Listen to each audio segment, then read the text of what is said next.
Assalamualaikum warahmatullahi wabarakatuh. Perkenalkan, nama saya Rina Afrila dengan NIM 2325040 dari Prodi Manajemen semester 3. Di sini saya akan membahas tentang materi analisis rasio guna memenuhi mata kuliah analisis laporan keuangan dengan dosen pengampu Ibu Afriyanti Novita Anwar, SIPMM. Di sini saya akan membahas terkait materi analisis rasio yang mencakup 1.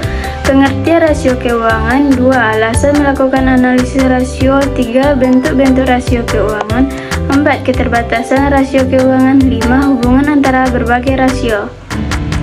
Pertama yaitu pengertian rasio keuangan. Rasio keuangan adalah alat analisis yang membandingkan angka-angka dalam laporan keuangan untuk menghasilkan indikator penting tentang kinerja dan kondisi keuangan suatu perusahaan. Dengan memahami rasio keuangan, perusahaan dapat mengambil keputusan yang lebih tepat. Materi kedua yaitu alasan mengapa melakukan analisis rasio. 1. Menilai kesehatan keuangan. Karena rasio keuangan membantu mengidentifikasikan kekuatan dan kelemahan keuangan perusahaan. Kedua, membandingkan performa. Rasio dapat digunakan untuk membandingkan kinerja perusahaan dengan pesaing atau industri. Ketiga, mengambil keputusan strategis. Karena analisis rasio membantu pemimpinan perusahaan membuat keputusan penting seperti investasi dan pembiayaan. Materi ketiga yaitu bentuk-bentuk rasio keuangan. 1. Rasio likuiditas. Mengukur kemampuan perusahaan memenuhi kewajiban jangka pendek. 2. Rasio solvabilitas. Mengukur kemampuan perusahaan memenuhi kewajiban jangka panjang. 3. Rasio profitabilitas. Menilai kemampuan perusahaan menghasilkan laba. 4.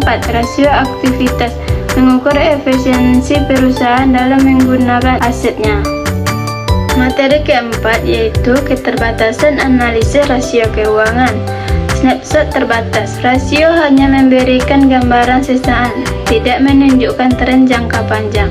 Perbedaan industri. Standar rasio yang baik berbeda antar industri sehingga sulit dibandingkan. Distorsi akuntansi. Rasio dapat terdistorsi oleh praktik akuntansi tertentu yang digunakan perusahaan. Interpretasi subjektif. Analisis rasio membutuhkan pemahaman yang baik agar interpretasinya tepat. Materi kelima yaitu hubungan antara berbagai rasio. 1. Likuiditas. Kemampuan memenuhi kewajiban jangka pendek. 2. Solvabilitas. Kemampuan memenuhi kewajiban jangka panjang. 3. Profitabilitas. Kemampuan menghasilkan laba yang mempengaruhi likuiditas dan solvabilitas. Itulah presentasi dari saya terkait materi analisis rasio.